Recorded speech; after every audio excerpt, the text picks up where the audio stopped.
All right, so Matt, what is invisible and smells like worms? Invisible worms. A bird fart.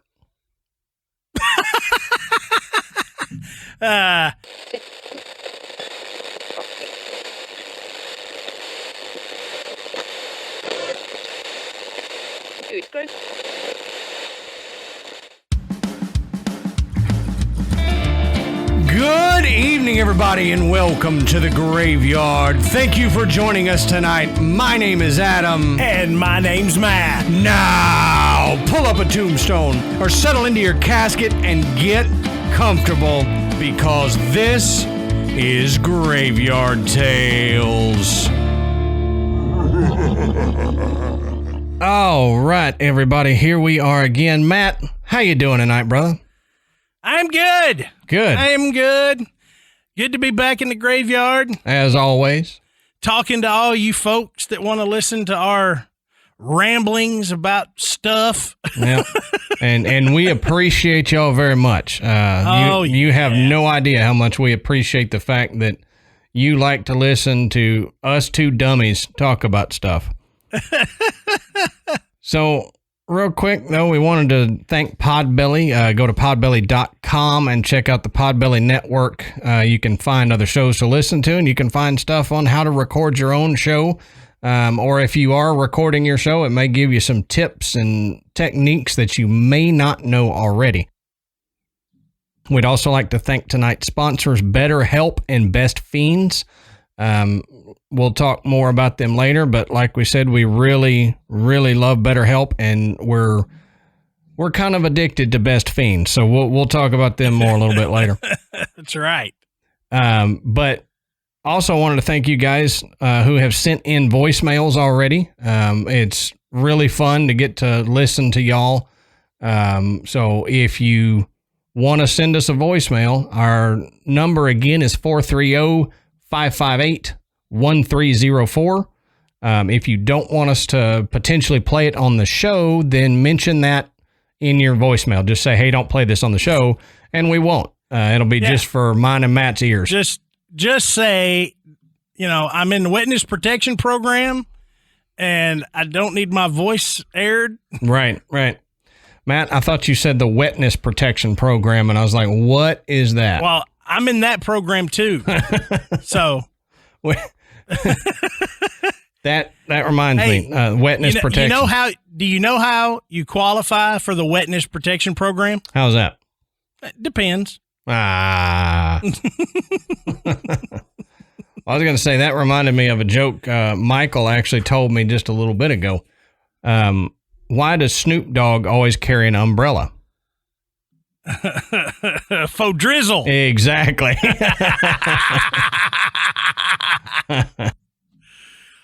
I was like, man, you're 9. How do you know that joke? But, Matt, that's all I got. And we can quit this incessant rambling that people gripe about. Get on to the show. Just tell us what the show's going to be. Well, this is the show. We BS a lot in the beginning. This is the show. Is something interfering with your happiness or preventing you from achieving your goals? I mean, I think we can all say that at some point in our lives, there was something that was just nagging at us that was keeping us from achieving our full potential. Mm-hmm. And sometimes you realize what it is. Other times you just can't get to it. It's right. Something under the surface. And getting some help with that is key to finding your happiness. BetterHelp will assess your needs and match you with your own licensed professional therapist. And you can start communicating in under 48 hours. Now, it's not a crisis line, and it's not self-help. It's professional counseling done securely online. There's a broad range of expertise available, which may not be available to you where you are. The service is available for clients worldwide, and you can log into your account anytime and send a message to your counselor. You'll get timely and thoughtful responses Plus, you can schedule weekly video or phone sessions so you won't ever have to sit in an uncomfortable waiting room like you do with traditional therapy. That's right. And that's something that a lot of people, have trouble with. I know I myself do too. I don't like sitting in waiting rooms. Like, doesn't matter what it is. I don't like sitting in waiting rooms. And that's one of the great things about BetterHelp is that you can skip that. You can do it from the comfort of your own home where you feel most comfortable. I think we all feel more comfortable at home, talking out problems than we would sitting in a, stranger's office or whatever. So that's one of the best things about BetterHelp. And BetterHelp is committed to facilitating great therapeutic matches, so they make it easy and free to change counselors if needed. So if you're just not clicking with the counselor you've got, it's free to change until you can find one that is the most help for you for your specific needs. Now, it's more affordable than traditional offline counseling, and financial aid is available. BetterHelp wants you to start living a happier life today. And you can go to their website and you can see reviews and testimonials from people that are posted new daily. So you don't have to just take our word for it. You can take the testimonials off the website and read them. Now, all you got to do is visit betterhelp.com. That's betterhelp.com/grave and join the over 1 million people taking charge of their mental health with the help of an experienced professional. In fact, so many people have been using BetterHelp that they are actually recruiting additional counselors in all 50 states. So that's another thing. If you are a professional counselor and you want to get in on this, they're recruiting counselors. Now, there is a special offer for Graveyard Tales listeners. You can get 10% off your first month. And all you got to do is go to BetterHelp. That's betterhelp.com/grave, GRAVE. That's right. For 10% off your first month, Graveyard Tales listeners can go to BetterHelp. That's betterhelp.com/grave, GRAVE.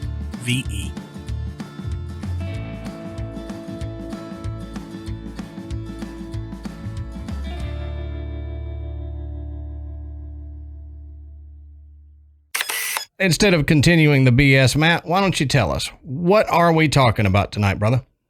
Okay, so tonight, we're going to talk about another cryptid, I guess you would call it. Yep. But this one is one that,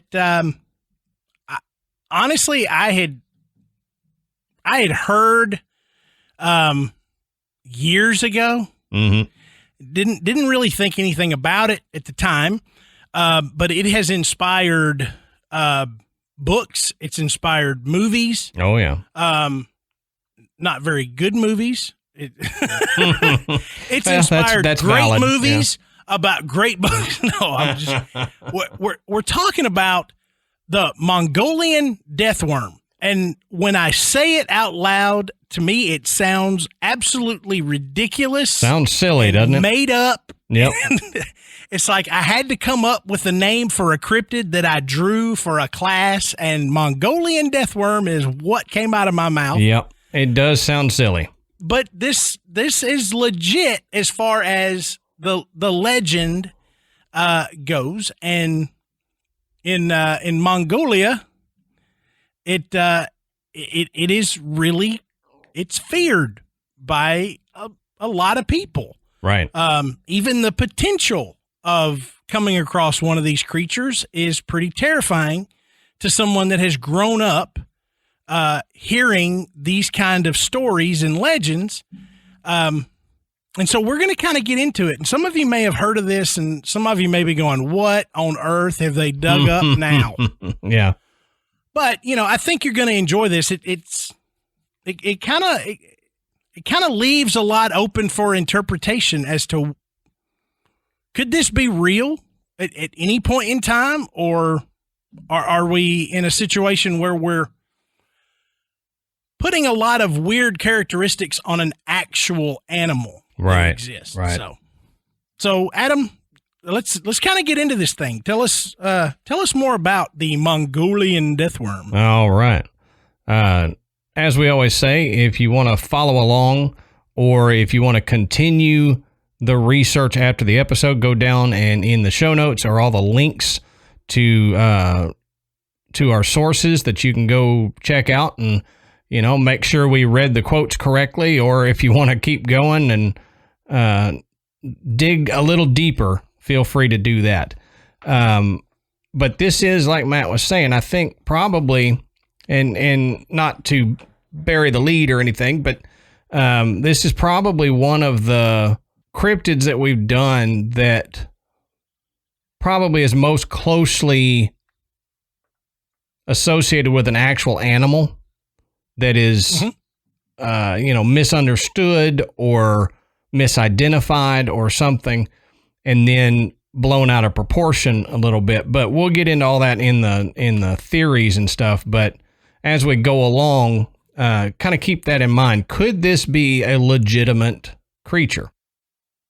Now, the Mongolian death worm's native name is Olgoi korkoi, and I practiced that. I'm so glad that you got to say that first. Well, I practiced that and still messed it up. Olgoi korkoi, and it means intestine worm, and that's due to its red blood-like color and the size of it, which is about the size of a human intestine. So that diameter, and they don't say. I mean, okay, it's not as long as a human intestine is. If you know anything about human intestines, they're quite long. But yeah, this has been described anywhere from 2 to 7 foot long. So it's not anywhere near the length of an actual human intestine, but they're talking about the diameter of this worm is about that of a human intestine. Now, apparently they have the ability to spit out a corrosive yellow saliva and generate blast of electricity. So it's kind of already living up to the death worm moniker there. Right. Wow. I mean, to do both. Yeah. Scary enough if it can do one. Right. But it can do both. It's like a nauseated electric eel. And it's an electric eel who had some week-old sushi or something, Get that old shrimp cocktail out of the fridge. Yep. Feed it to this worm here. All right. So let's look at some facts about some quote unquote facts about the Mongolian death worm here. Now, they say that it is a warm-blooded creature. And again, it's shaped like a sausage without any noticeable eyes, nose, or mouth. So warm-blooded is the part that stands out to me in this situation. You've got a worm that they're saying is warm-blooded. So it doesn't, if we're taking all this as true, I don't know that it's a worm at that point. It may be a worm-shaped creature, but if we're looking at warm-blooded, is that truly a worm? Right, yeah, because normally a worm is not a warm-blooded animal. Mm-mm. When you think of warm-blooded animals, you think of mammals. Right. And don't even really, snakes also not warm-blooded. Exactly. So, we're even the things that it could be confused with are not warm-blooded animals. But no, my curiosity is, how do you know? Yeah. How do you know that it's warm-blooded? What tipped you off? This thing must be warm-blooded. Right. That's one of the questions I had too. Without a specimen, how can you tell? Yeah. Well, like I mentioned, I can just imagine the early, somebody caught one like ages ago. And they were just asked it a question, touching it, and they were like, "I think it's hot blooded." And the other one said, "Well, check it and see." Oh, Lord. A long setup for that one, Matt. I liked it. I didn't hate it. I don't care if you liked it. I didn't hate it. Like I mentioned before, the Mongolian death worm can kill from a distance by spewing a corrosive yellow saliva and generating an electrical charge. It says, however, the simple act of touching the worm can also lead to instant death. So, despite the other two, if you just touch the thing, you're going to die. So, that just blows your joke right out of the water, Matt. You can't check it and see. Don't touch it and see. Yeah.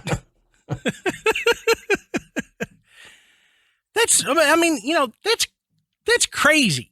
Right. And again, really sounds like something of legend. Sure. Everything up to this point, we get to the warm-blooded thing, and you're kind of like, how do you know? And then instant death. Okay, that sounds bad. Yeah, right. How did you figure that part out? That's right. So there had to be two of them. Yeah, right. Only one of them touched it. Yeah. The other guy ran like hell. The guy said, don't touch it. Don't touch it. Now, the Mongolian death worm apparently travels underground, and it can be spotted by the waves of sand that appear on the surface of the desert when it passes. So doesn't this sound like a movie? Oh, yeah. Oh, yeah, absolutely. I mean, we're going to talk about that too. Exactly. But there's a lot of creatures in the desert that would prefer to live under the sand because it's a lot cooler down there. So, yeah, it's a lot cooler. Even just a few inches below the surface of the sand, it's much cooler than the actual surface. So there's a lot of creatures that could cause waves in the sand as it kind of moved. It wouldn't have to be the Mongolian death worm. Well, apparently the Mongolian death worm hibernates for 10 months of the year. It only emerges during June and July, and even then it prefers to rise to the surface when the ground is wet and rain is falling from the skies. So one of the things that Matt and I were talking about before the mics came on is that if you've got something that's that specific, it only, it hibernates 10 months out of the year. It only comes out during this part. That points to the possibility of it actually being a creature. It's exhibiting habits of an actual flesh and blood creature rather than legend. And if it rises during the rain, worms do that a lot, don't they? You see earthworms all the time. After a big rain, they've come up. So, and we had a really rainy week about 10 days ago. We had pretty substantial rainfall for a good 6 days in a row. Right. And we were out in the backyard, and Amanda moved something, and she goes, "Oh my God." I was like, "What?" She's like, "A death worm. Look at these worms." And I'm not kidding. We pulled up earthworms that were easily, 9-10 inches long. Oh, wow. And fat. I mean, fat. You had some of those Tennessee death worms. Oh, yeah. So, these were like, this was a fisherman's dream right here. That's what I was thinking is, why didn't you catch those and send them to me? I could have used them. They were massive. Mm-hmm. But between that and the slugs when it rains here, we're covered up. You don't walk through the yard barefoot. Yeah, right. Don't ever walk through. I have bulldogs. You don't ever walk through my yard barefoot. That's a valid point. So, aside from humans, the Mongolian death worm preys on camels. It's said that it will leave eggs inside of the animal's intestines, which will eventually turn the camel to the exact same shade of red as the creature. So that's creepy.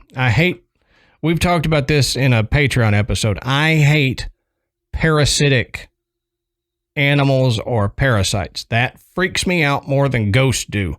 Yeah. Something that can bury inside your skin. And apparently these death worms will burrow into the skin of camels and get in their intestines and lay their eggs in the intestines. And then, they turn that red color and then they die. And the babies of these death worms will eat the camel inside out. And that gives me the heebie-jeebies, Matt. It really does. Yeah, that's pretty disgusting. Yep. But, not unheard of in nature. Nope. Of another animal laying eggs inside of another animal. We talked about on that Patreon episode, using essentially the host animal as like a giant placenta that's still alive. An incubator. An incubator. Yeah. It's providing the eggs are gaining nutrients, and meanwhile that host animal is slowly dying, and then it dies and the eggs hatch, and it becomes food for the larval stage of some of these creatures. We see it in nature. Like I said, it's not it's not something that's completely out of the ordinary. Right. It can be a natural behavior. So that's yet another one that kind of points to natural behavior of some animal. Now, it seems like we're mixing a couple animals here as we go. Maybe even more than a couple. Right. Look where we are so far. We've got it spits an acid-like venom. Mm-hmm. Possibly has an electrical shock aspect to it. Right. It's toxic to touch. Right. And now it has a parasitic nature. Right. And it's warm-blooded. And it's warm-blooded. So, we're all of this stuff, individually, we're looking at it and going, well, look, there's animals that give off an electric charge. Mm-hmm. There's definitely, parasitic animals that use a host. We've got other animals that can spit venom. Mm-hmm. It's just, or even corrosive, like the bombardier beetle. It's not a poison, but it's corrosive and it'll hurt you. Yeah. And so none of these things are really,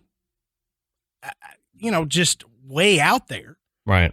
But for a single organism to have all of these traits, it seems very strange. Yes, it does. Now, some people believe that the Mongolian death worm, when it attacks, it will raise half of its body up from the sand, and it will inflate until it explodes, which is when a lethal poison is sprayed across the victim. Now, the poison is so venomous that the prey dies instantly. Here's my problem with that. If it explodes, okay, yeah, it may kill you with the poisonous nature, but what good does it do? It's not going to be able to eat you. It exploded itself. It exploded. It's a kamikaze worm. Yeah. So how can you explode yourself and then expect to eat or anything? It doesn't seem like a viable option for protection. Now, granted, somebody's going to say, well, bees, when they sting you, they die after they sting you. Yep, I know. But they're in a hive. So they're protecting the hive. These right. Mongolian death worms seem to be lone individuals not living in a hive state. So that doesn't seem like a good evolutionary tactic to defend yourself. I get threatened and then I just explode. Okay. Yeah, I would want my defense mechanism to not end in my death. Right. It kind of goes against the defense mechanism part of it. Can you believe if humans did that? Every time they got threatened, they exploded? It'd be nasty. Oh, it'd be gross. You'd have Walmart would be covered in just people parts. Yeah. Are you threatening me? Oh, Cornholio. Need death worm for my bunghole. Okay. So the Mongolian death worm lives in the most sandy, desolate parts of the Gobi Desert, and it tends to live where a parasitic herb, the goyo, is found on the roots of the saxwall bushes. So we'll talk about the Gobi Desert here shortly. We'll get to that. But the death worm apparently lives in the sandy parts of the Gobi Desert. So probably some of the more hospitable places for a burrowing animal. Yeah, the sand. Yeah. Now, experts claim that the desert is too hot for actual worms to survive, which leads them to believe that the Mongolian death worm is a venomous snake or a legless burrowing lizard. Yeah. So, yeah, and we'll talk about that here shortly, too. But, I mean, that's true. If it's an actual worm, I don't know how it's actually living under that, the temperature differences there. Well, most worms that are worms typically need a moist environment. Yeah, they're kind of wormy. Yep. Which the desert doesn't really provide. No, not on a regular basis, no. Yeah, it's a very brief amount of time. Right. I've never been to a desert and been like, hey, man, this place is pretty moist. Yeah. There's a lot of water here. I mean, for a desert, this is the most ocean-like desert I've ever seen. So the deathworm's skin, they say, is like an exoskeleton, and it molts whenever it becomes injured. So I guess when it explodes itself, it then becomes, it sheds its skin and whatever. But, I mean, that, if you think about it having an exoskeleton, then that helps to kind of reinforce where it lives. It's not a soft-bodied creature like an earthworm is. Yeah. It has an exoskeleton for protection and can keep in moisture and stuff like that. Yeah, so it's more centipede-like. Right. Think of maybe like a millipede because of the shape of the millipede. So think of a millipede without legs. Just this weird wriggly thing. Yeah. So a hard-shelled wriggly thing. Yeah, exactly. With no legs, no discernible mouth. Yeah, we're getting there. Or eyes, yep. So, Russian scientists allegedly uncovered a dead specimen in 1972, but this specimen disappeared and is rumored to be hidden inside of the basement of a Russian museum. Oh, how convenient. Right. All right, so let's look at where the Mongolian death worm is said to live, which is the Gobi Desert. Now, the Gobi stretches across huge portions of both Mongolia and China, so it's big. And contrary to popular belief, the Gobi isn't all sandy desert. Most of it is bare rock, but there are these vast areas of sandy dunes as well. So that's what we were saying. The death worm likes to live in the sandy parts of the desert, but when most people think of the Gobi Desert, they think of just vast rolling sand dunes and all that. It's not, it's not necessarily like that. There's some patches like that, but most of the desert is bare rock and it's just dry as hell. Yeah.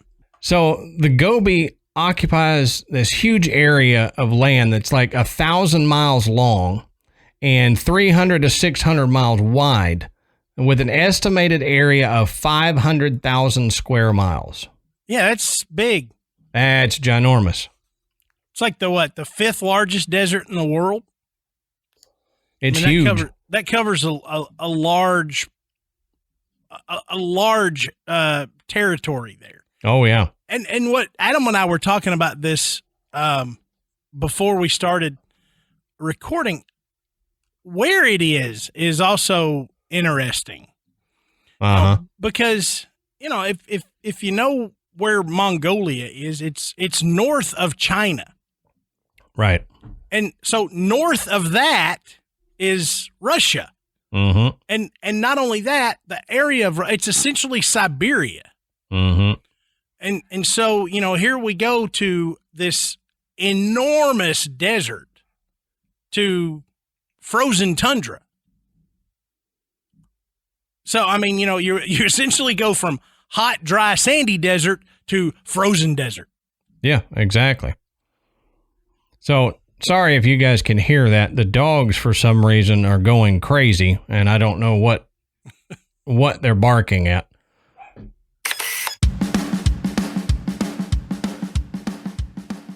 All right, Matt, so let's take a quick second and talk about one of tonight's sponsors, Best Fiends.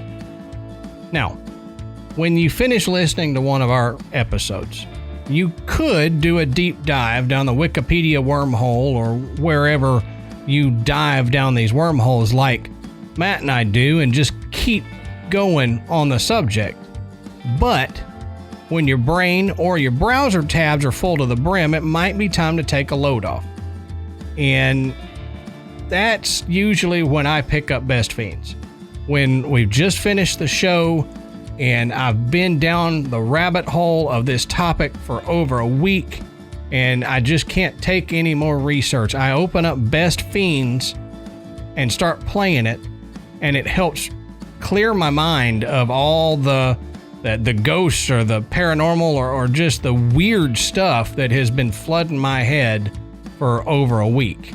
Yeah, and I love to pick it up when I'm sitting, in a drive-through, or I'm waiting for my groceries to come out that I ordered online. Yeah.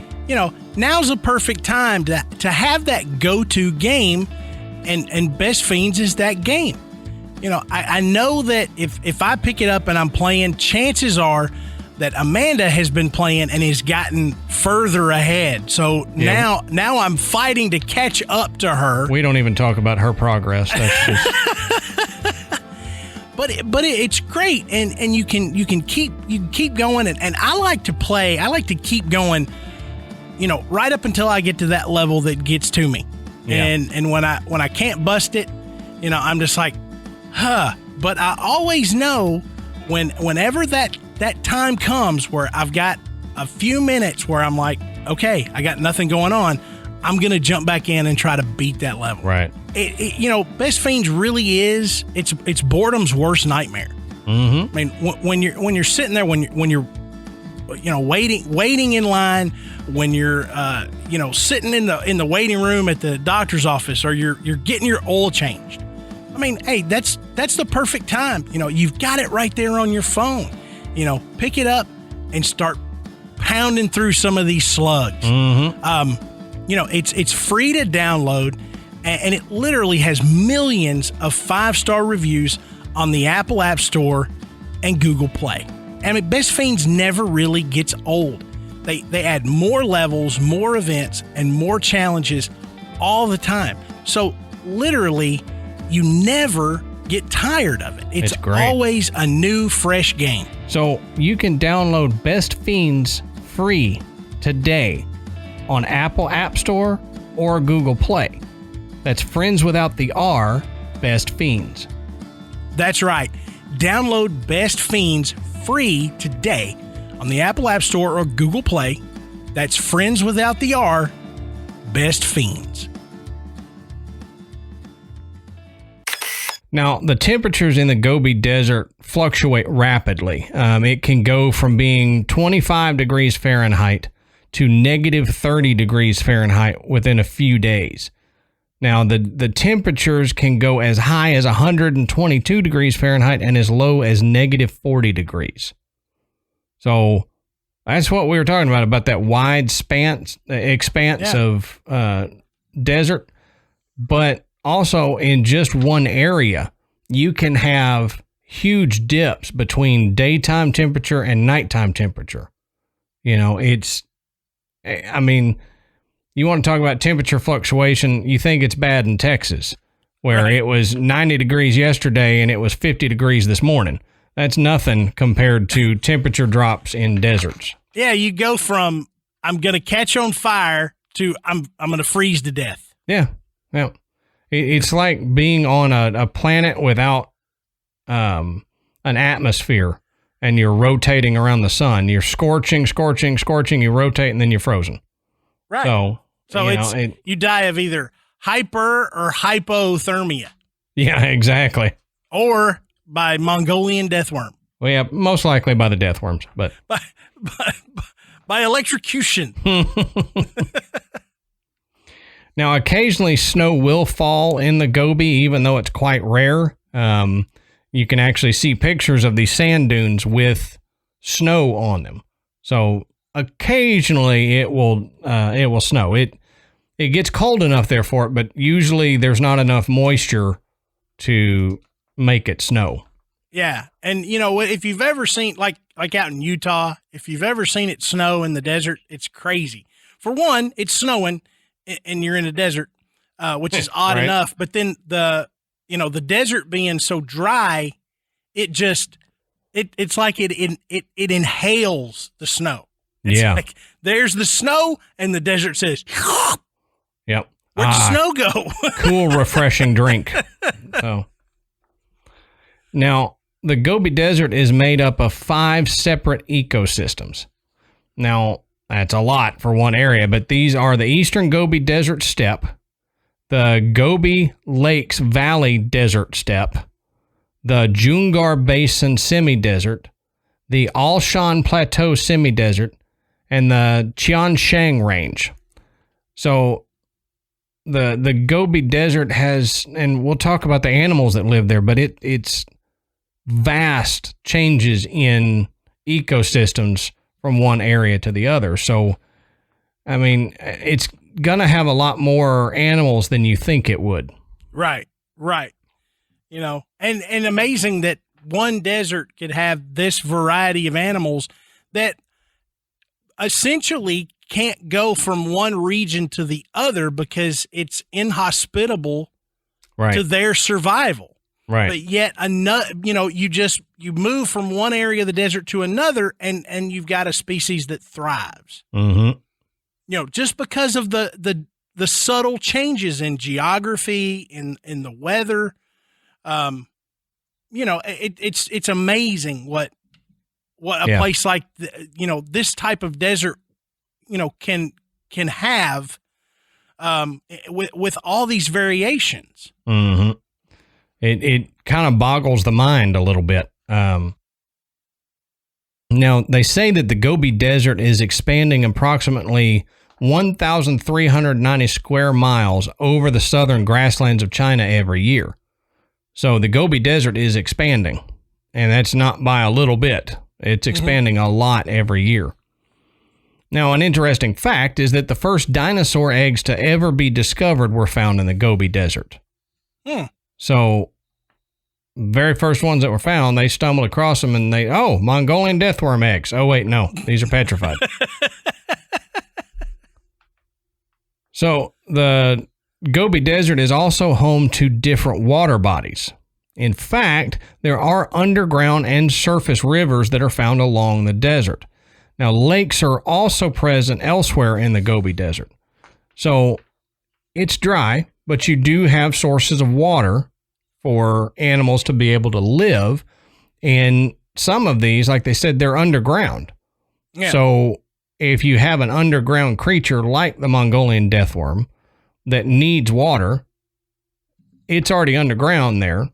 So you could potentially have access to that water, but just interesting to think about underground rivers and stuff. I know. And you don't necessarily think about bodies of water, when you think about a desert, but again, we're talking about 500 square miles, folks. I mean, this thing is going to be just such a variation. And, Adam talked about, the difference between, the rocky mountainous areas and the sand dunes. You've got areas that look similar to the Serengeti.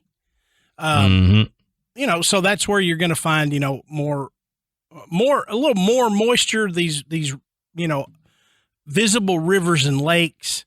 But yeah, I mean, you could look at a dozen pictures of the Gobi Desert and not one of them make you think that, you couldn't put two of them together and think I'm looking at the same place. Right. Cause you look at one, it looks like you're out in Arizona, and you look at another one, it looks like you're in Africa. No, you're, and yet another one, you're up in Antarctica. Yeah. And I mean, you're like, nope, it's all the same place in Asia. Mm-hmm. So it's a little bit of everything. And because it has a little bit of everything, it's got a lot of animals that actually live there. So let's take a look at some of the animals that live there. Now, there are over 45 different species of animals and birds that live in the Gobi Desert. Now, I'll give you just kind of a quick list of what lives there. Golden eagles, snow leopards, camels, bears, and gazelles all live there. Wild Bactrian camels, snakes like the Gobi pit viper, the Mongolian wild ass. No, that's not Matt. Although that was my nickname in college. Yeah. See, I knew you had some good nicknames. Yep. The ibex, a marbled polecat, also lives there. So, and polecats, it's not exactly what we here in the South call a polecat, which is a skunk. Mm-hmm. But it is a cat looking, kind of looks like a cross between a ferret and a leopard because it's, weird color on the hair. Ferret, leopard. Yeah, a fleppard. We should have done a show on this. Yeah, we should have. Hey, what about ligers? Oh, yeah. Well, coming up on Graveyard Tales, we'll be doing the fleppards. But this just kind of shows you the extent of animals that can live in the Gobi Desert. It's not completely devoid of life. So there is a possibility that something like the death worm could be living there. Yeah.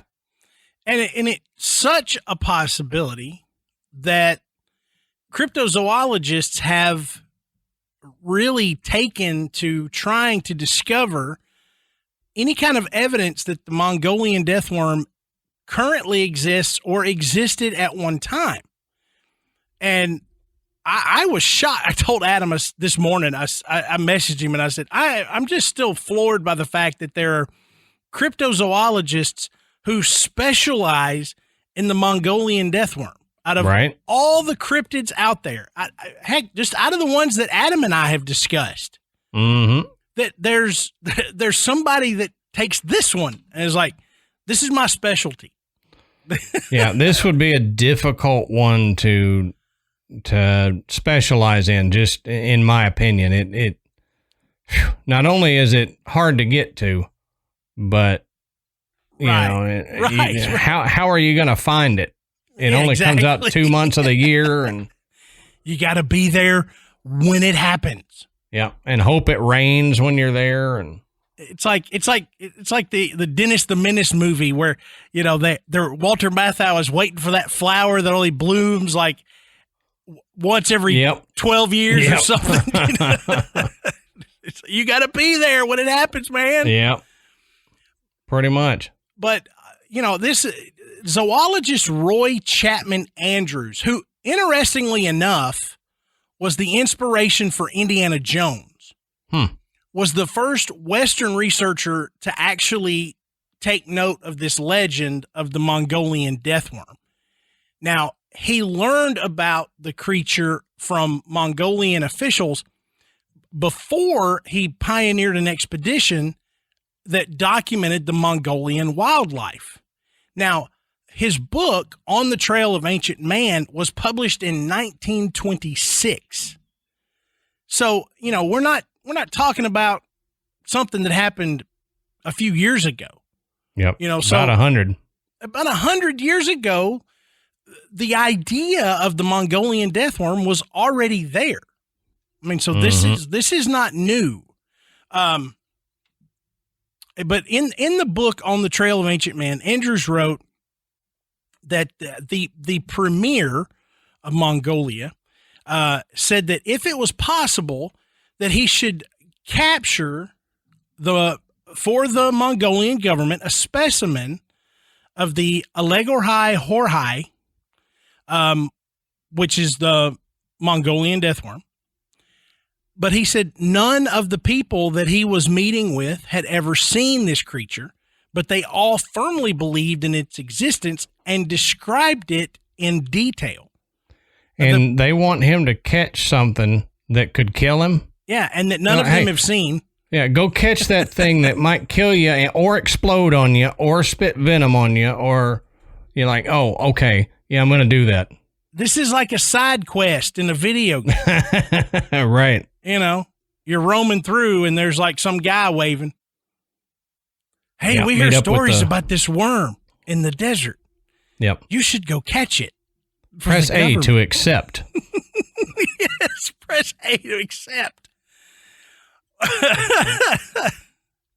So the premier told Andrews that he had never seen it for himself, but he knew a man who had, and he lived to tell the story.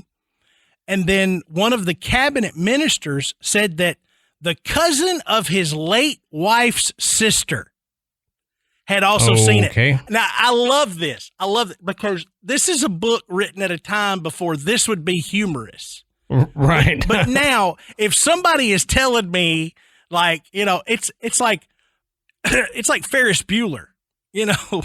Yeah. My boyfriend's sister's ex-boyfriend's cousin saw him pass out at 31 Flavors last night. Yeah. The cousin of his late wife's sister. Right. It's so cliche now, but at that point it was like, oh yeah, okay. And I thought it was kind of weird because wouldn't the cousin of his wife's sister be his wife's cousin too? How does that work? Yeah, you would think. I don't know. Anyway, enough of that. I tell that whole story because this was a man who was a respected zoologist, that these people believed so much in the existence of this creature that they had never seen that they were asking him to go and try and collect a specimen so that they would have evidence that it was there. Right. But this is really just an anecdote in his book, and there's really nothing else discussed. So Andrews, never found any kind of existence of this worm. But he did at least document the fact that, he was told this story and asked to do this. Now, Czech cryptozoologist, I'm going to butcher this guy's name. It's Ivan McCurl or McCurley. But he is considered the foremost expert on the Mongolian death worm. Now, can you imagine? This, yeah, I mean, quite a distinction. This is what you're known for. Yep. Now, Ivan traveled to Mongolia 3 times in search of the worm in 1990, 1992, and again in 2004. Now, he also organized expeditions to search for the Loch Ness Monster, the Tasmanian tiger in Australia, and the elephant bird in Madagascar. So hunting after cryptids was this guy's forte. But for some reason, the Mongolian death worm had him enamored. I mean, he called his name, huh? He dedicated so much of his life, just in these expeditions across 14 years to hunting for some evidence that, this thing was actually a real creature. It could be the impossibility of it that attracts people to it, because Bigfoot and all that stuff, you got so many people that are interested in it. Maybe these people that are enamored with the Mongolian death worm, it's more like it's really not that well known. and it's going to be very difficult to find. And maybe that's part of the appeal, is how difficult it is. I'm sure it's got to be part of it. That the more impossible it seems, the more that you would be drawn to it. Right. Now, right. I'm not a cryptozoologist. In fact, I don't know any personally. But I've got to feel that being a cryptozoologist has a double-edged sword. Number one, if you find out that a cryptid is actually a living creature, I mean, wow. I mean, right. you have put yourself in history. Absolutely. Okay. Whoever discovers Bigfoot, Loch Ness, you name it, Yeti, anything, anybody that they're done. They're going down in history forever. Okay? Absolutely.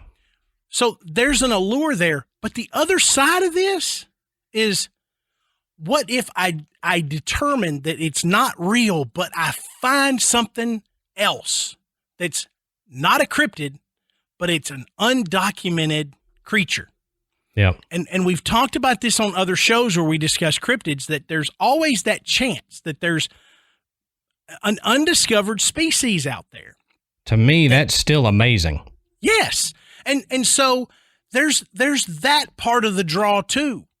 I don't find a cryptid, but I find something new. Either way, as a cryptozoologist, zoologist, whatever, I'm in. Right. I'm in. Yep. That's what draws me to it. I have cemented myself into science by discovering an animal that was previously undiscovered. Right. Right. And that's the appeal for me, is not just like you said, finding something that was, a cryptid, but the possibility that you'll discover something that we had no idea of. You know, we didn't even have stories of it to say, oh, well, it used to be here. It's just undocumented. I think that's one of my biggest reasons for being infatuated with cryptozoology. Yeah, absolutely.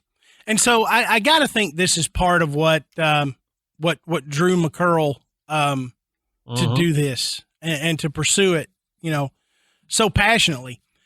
But McCurl first heard of the death worm when he was a boy from the work of paleontologist Ivan Yefremov. Now, in college, he met with a Mongolian student who also believed in the worm, and at that point, McCurl says he really became obsessed with it. So he started studying Mongolian literature to find more clues about the death worm, and finally, after a long process, was granted permission by the government to actually conduct research there. Now, that's a big feat in and of itself. Now, this kind of touches on something that I was going to bring up towards the end. I mentioned that it's appeared in movies in some fashion. Well, Frank Herbert's 1965 sci-fi novel Dune.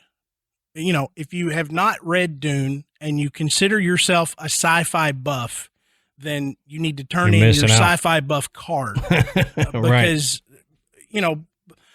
that's like somebody saying that they really dig fantasy, but they've never read Lord of the Rings. It's like, well, that's like the holy grail of the fantasy literature. For sci-fi, Dune is up there. And also I really enjoyed the movie. But if you remember, if you've seen it or read the book, Dune features these giant sandworms that are attracted to rhythmic vibrations. So McCurl decided that he was going to take a page out of Herbert's book and try to use this different equipment to project vibrations under the ground while searching for the Mongolian death worm. Hopefully this was going to stir it up or attract it or something. so it would come to the surface. Mm-hmm. Now, one of the team's contraptions was a motor-generated thumping machine. So, something that would just pound the sand, so to speak, trying to wake up worms, come on. But, their efforts were met with zero success. And finally, after the third expedition, McCurl concluded that this creature must just be a myth. Yeah. So, since McCurl expeditions didn't show any actual proof that this animal existed, they did provide pretty much, almost all of the modern research material that's related to the Mongolian death worm because of the study that he did in the efforts to search for this thing. I mean, that was a thorough try. Yeah. With the noise machines and all that other stuff. To me, you could probably get more thorough, but at the time, that's probably some of the best you could do. Yeah, he gave it the old college try. You got to give him that. Right. Now, in 2005, cryptologist Richard Freeman conducted an expedition to find out if there really was a Mongolian death worm. So just a year after McCurl's last expedition, but they discovered some very interesting things. They found out that a whole village was shifted from its position when the villagers heard about a sighting of the worm. Just a sighting. Just a sighting. They moved their entire village. Wow. That's fear right there. Yep. It's one thing to be like, oh, death worm. Well, I hope it doesn't come here. Yeah, we need to be careful. To a point. Okay, we got to move our town. Yeah. Somebody said they saw one. So we got to move. We're not going to get out of town. We're taking town with us. Yeah. That's some deep-seated fear, Yeah. So in one of the expeditions by Freeman, they had a local interpreter who told them that the incident that happened to another team of explorers that traveled to this village, one of them was poking in the sand with an iron rod. And then suddenly he didn't feel exactly right. And upon the other members of the team reaching him, he was dead. Oh, wow. So this guy died from poking an iron rod in the ground. So maybe you poke an electric worm. I'm just about to say, if it's electric and you're poking iron in the sand, you're bound to get electrocuted. Can you imagine? He's out there poking that rod in the sand. It's electric. Yeah. Well, I picture he looks like the guy from Home Alone when he got electrocuted and it goes to skeletal and then back to skin and then skeletal and back to skin. Yeah. Yeah. The old Tom and Jerry shock. Look. Yeah. But they said that other members of the team felt a sudden shake in the ground and they saw something round coming out of the sand and they ran away. Yep. Yeah, which is what if a guy you just do. died and you saw that, yeah. Which,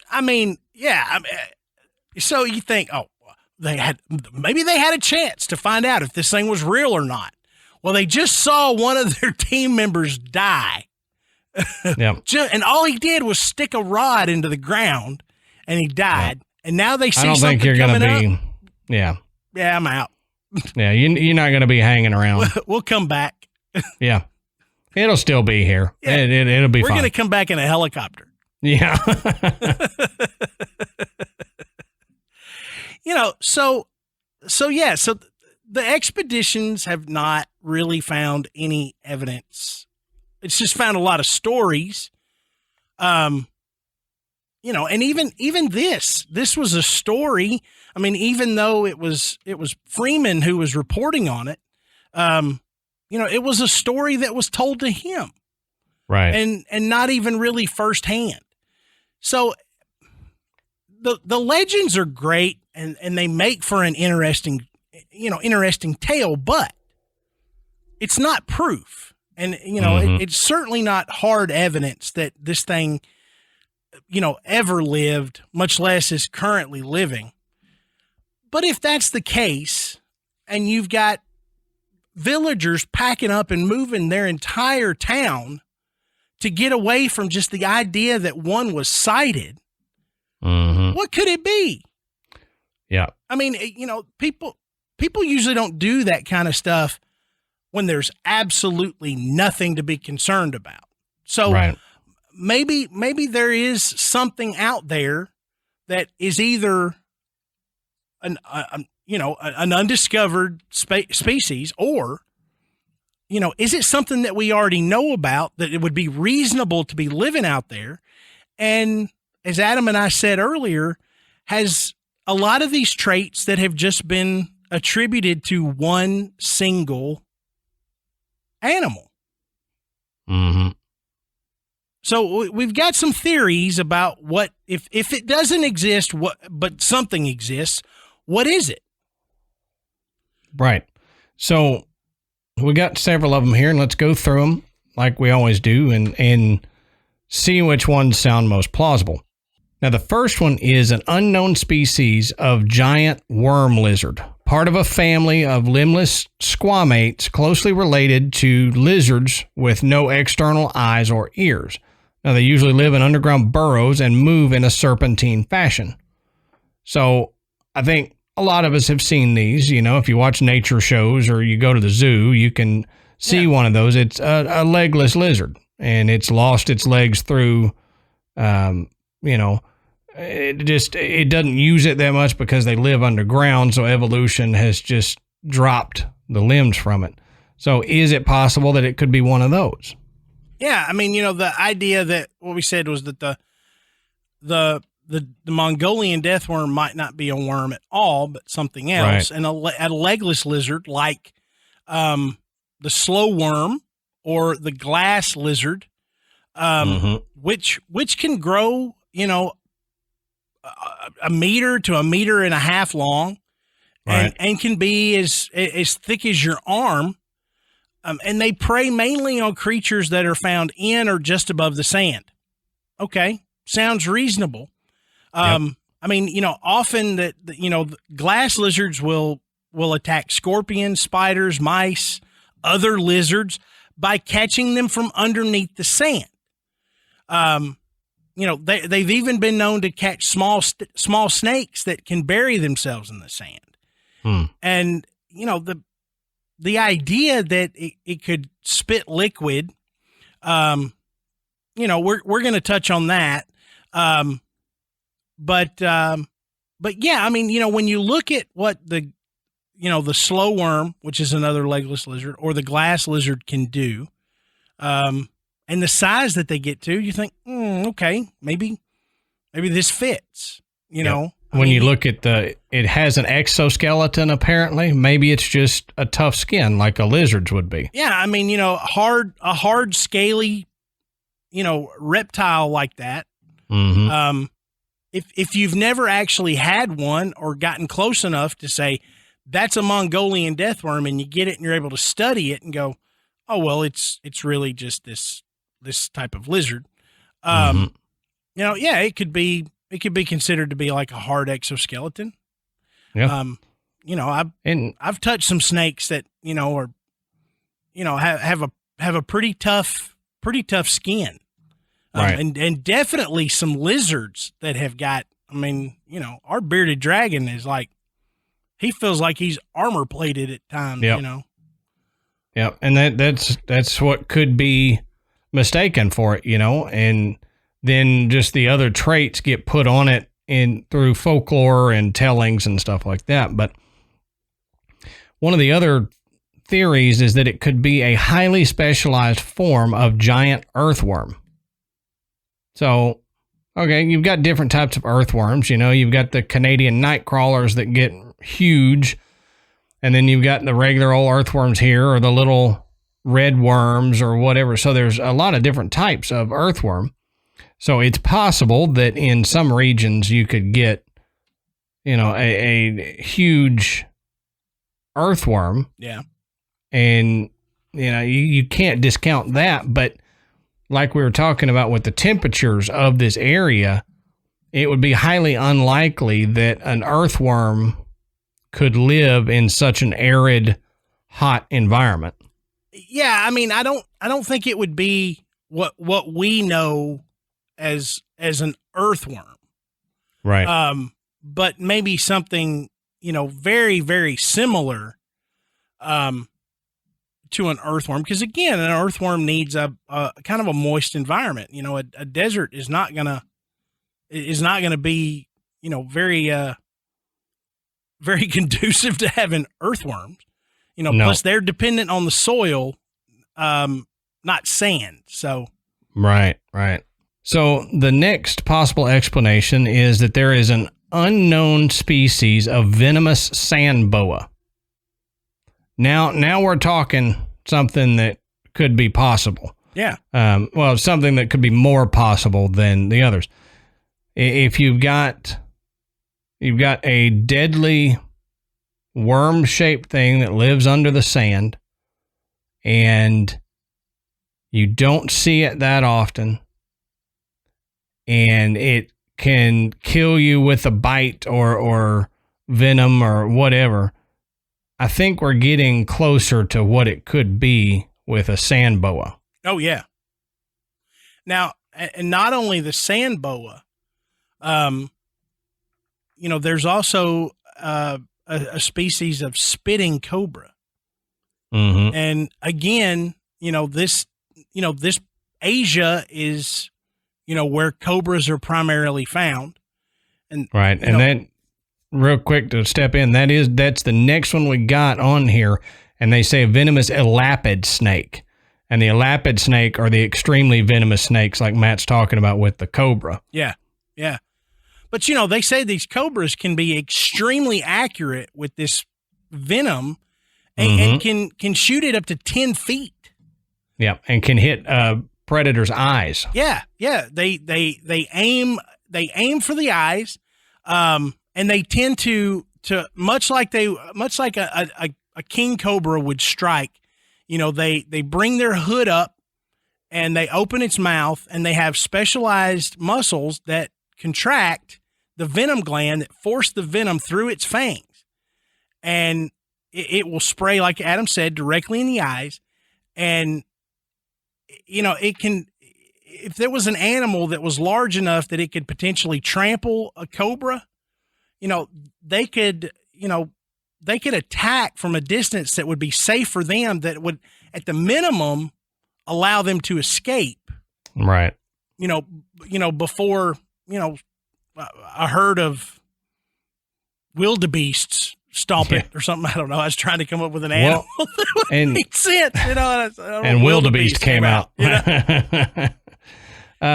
Think about this. I mean, one of the things they say is that it stands up, part of its body out of the sand, it expands, and then explodes. What if that's a cobra standing up, flaring out the head, and then the explosion, quote unquote, is the venom of the spitting cobra? I mean, it makes sense. Yeah. And all the everything else has been exaggerated over the years of people talking about it to make it not just a cobra, but I think we're now hitting on what it could potentially be. Yeah, and it also makes sense that the nomadic tribes in the Mongolian region, talking about such a creature, around the beginning of the 1900s, and a Western visitor comes, and they're explaining a creature that maybe they don't know or understand, and they're just describing what they saw, something that potentially terrified them. And the description that Adam gave is right in line. And so that seems to match what a spitting cobra could potentially do, right, or look like when it would attack. And so to the untrained individual, describing this, they're spilling out all these characteristics that they have taken from maybe a single interaction at a distance from something that caused a lot of fear, and a legend is born. Right. So. Right. And if it's an unknown species, I mean, you could have one that gets longer, it's different color, got certain different habits, but it's still an elapid or a cobra, that would do that. I mean, that to me is the most logical explanation that we've touched on. Yeah. If you look at physical characteristics of a cobra versus the quote unquote physical characteristics of the death worm. And these particular cobras do or can have a reddish color, that is again in line with the red color of the descriptions of the Mongolian death worm. Right. Now, Adam and I are not so egotistical that we think we have just unlock the mystery of the Mongolian death worm. I mean, absolutely not. This is someone else's suggestion, and we are presenting to you. We're just saying this makes sense. Yeah, it just makes the most sense to us. Yeah, out of all the other theories. And again, like Adam said, even if it's a species of cobra that has yet to be discovered, still that's pretty amazing. I mean, as many species of snake that have been discovered. And there's still some maybe out there that we don't know about. Right. Maybe one that does live in this part of the Gobi Desert. And it could get huge. I mean, cobras get extraordinarily large. Oh yeah. So maybe there's one that gets even bigger. But very possible. A 5 foot long worm sounds enormous. A 5 foot long cobra, probably average. Right. Maybe even slightly below average. So, I mean, it does. I'm with Adam. This sounds like a very plausible explanation for this. So what do you guys think? Do you think Matt and I are on the right path with the, possibly a spitting cobra or some form of that? Or do you think there is an unknown species of worm out there that is the Mongolian death worm? Let us know what you think. You can email or Facebook group us or call us or whatever. Let us know what you think. Yeah. I mean, we've got you if you hadn't heard of this thing before, look it up. You're most likely going to find some terrible sci-fi movie called the Mongolian Death Worm. It's been in video games. It, like I said, the Dune was in the sandworms in Dune were inspired by the idea of the Mongolian death worm. It's pretty amazing. Even the movie Tremors. You remember Tremors? Yep. I love Tremors. The graboids in Tremors were also inspired from the Mongolian death worm. So, I mean, it's been out there for a long time. But tell us what you think, and the best place to do that is in our Facebook group. And we've got a lot of great people. There's a lot of really good interaction and some pretty amazing discussions. And we've got some listeners that have been to some amazing places and send us incredible pictures.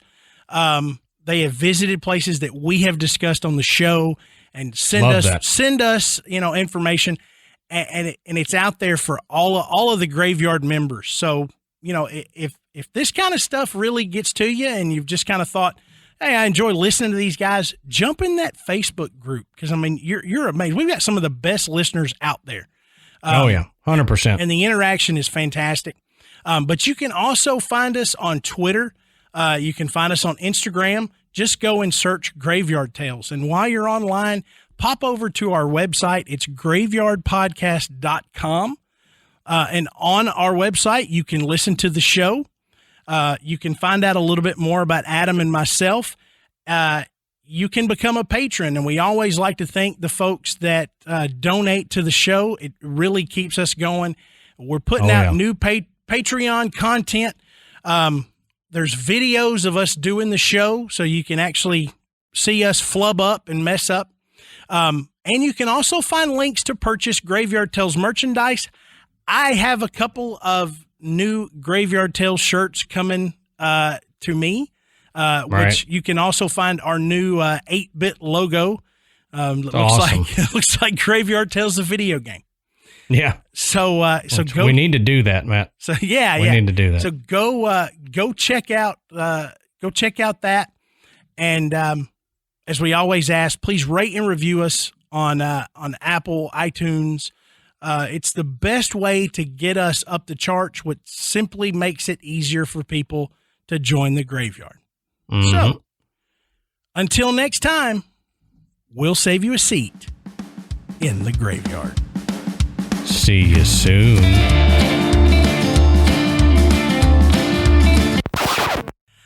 I heard one like that the other day, but it was sharks. Yeah. Shark fart. What's invisible and smells like humans? A shark fart? This was what smells like ground up surfer and license plates. Oh yeah. I'm gonna go stop Henry from barking. It's constant. Okay. I don't really have anything to add about that. Okay. It sounded like you did at first, but yeah. Well, I know it did. That's why I said that. Well,